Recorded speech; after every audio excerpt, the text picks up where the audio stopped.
Greetings, dear chess fans and experts. This is FIDE Master Max Omariev with you. Today we'll look at the game between Magnus Carlsen and the Iranian Hulk, Parham Maghsoodloo, which was played in the 10th round of the Tata Steel Chess Tournament. By the way, Magnus played that game black. Let's see how it went.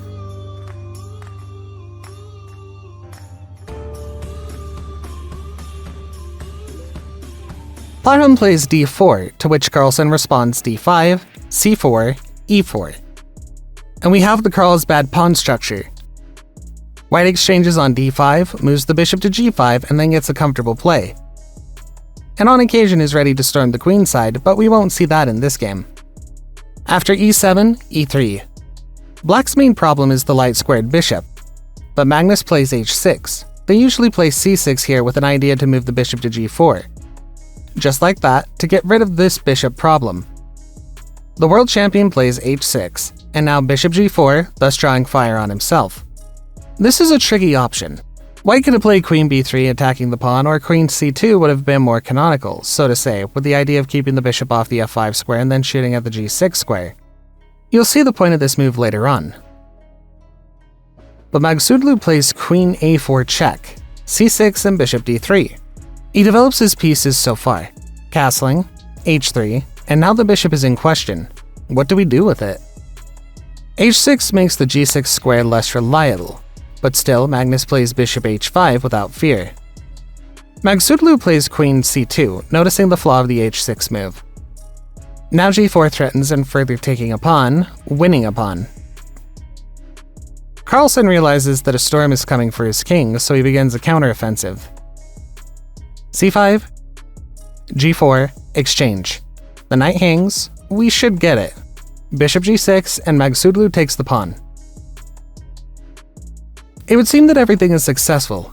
Now you can castle long, then move the knight through f3 to e5 or to e2, but Magnus has it covered.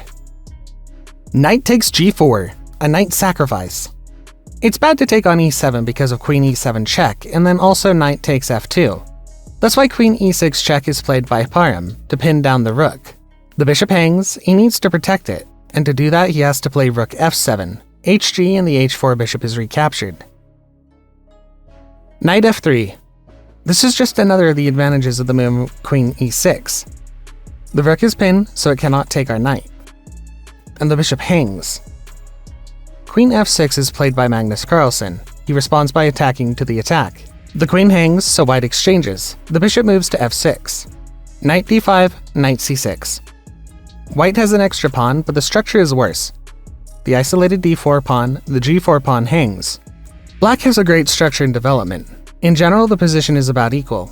Rook d1, check. Here you could play king f1, but Parham plays more solid and strong. Knight e3, rook e4. The d4 pawn hangs. That's why d5 is played by Parham. Knight b4, d6. The pawn rushes forward. So far there follows this exchange. Check, e3 is taken, fe, and Magnus Carlsen wins back a pawn. The d6 pawn is dangerous. He should have used its potential to the maximum, playing d7 to force the move rook f8. Black just cannot let his pawn promote to queen. Now rook h5, transfer to the d file or to the b5 file. Yes, we're ready to give up one more pawn here. Or even two pawns, but in return, we get a very dangerous bundle of passed pawns. If black gets greedy here after e5, the knight moves through d4 to e6. Black has real problems. White will at least win an exchange, and then he'll keep pushing these pawns forward. The rook will move to c8. I'm afraid this position can't be saved. That's about the way Parham could have played it. I certainly didn't represent the strongest option for Magnus there.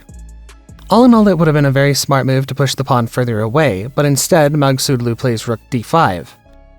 That's not a very good solution. Black blocks the pawn right away in rook f1. Not a very clear move either. It was better to play at least rook c1. This move has a clear idea, to invade on the 7th rank. On bishop e2, rook c7. He could use some help here. Well, black of course can move their kings. As we can see, they hold the defense on d7 quite reliably. Even here, the position is about equal. We take on b7, then on a7. Yes, the d6 pawn drops off, but in general, white has no risks to lose here. Instead of that, we have rook f1. This is a pretty mysterious move. The obvious idea is to obstruct the second rank after rook g2 check, but this is a way too passive defensive tactic. Magnus plays bishop takes b2. He takes the pawn in rook d3. That's not good at all. Parham Maghsoodloo goes purely defensive. It was better for him to play rook b1. It's more of an aggressive move. On bishop f6, king d3. Here at least this pawn hangs on occasion. Yes, black already has an advantage, but the position is playable because the b6 pawn is still a potentially very dangerous threat. Instead, rook d3 is played, after which Magnus withdraws the bishop. Rook d5, b4. There's a little threat of a check. Rook d1, king f7, and Parham decides that there's a pretty strong position on the third rank.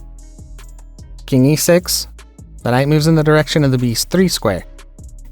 After rook a4 and a3, it seems that white stands strong, and now they'll start to push the other pawn and then maybe even break through. But those plans were not to be because Magnus found a very powerful solution. It's not complicated. You can try and find it right now. This is the move rook takes a3. This is an elementary rook deflection. It's overloaded.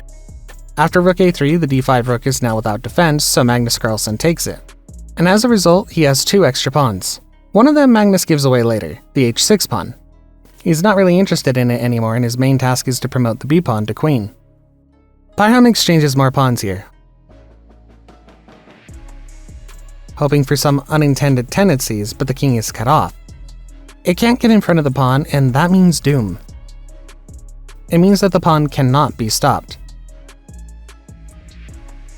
Slowly and methodically, Magnus approaches his goal. Yes, the rook a8 move does not let the king on the a-file, but it has other ways. After rook d5 check, the Iranian Hulk had to give up because on any move we play, king c1. If there's king e3, then we simply build a bridge. King c2 check, check, check, check, and here's the bridge. Bam. Overlap in the pawn promotes to queen. And I thank you for your attention. Subscribe to the channel if you haven't yet. Give this video a like and don't forget to hit the bell button to make sure you don't miss any of the upcoming videos. Keep playing and studying chess, and I'll see you soon.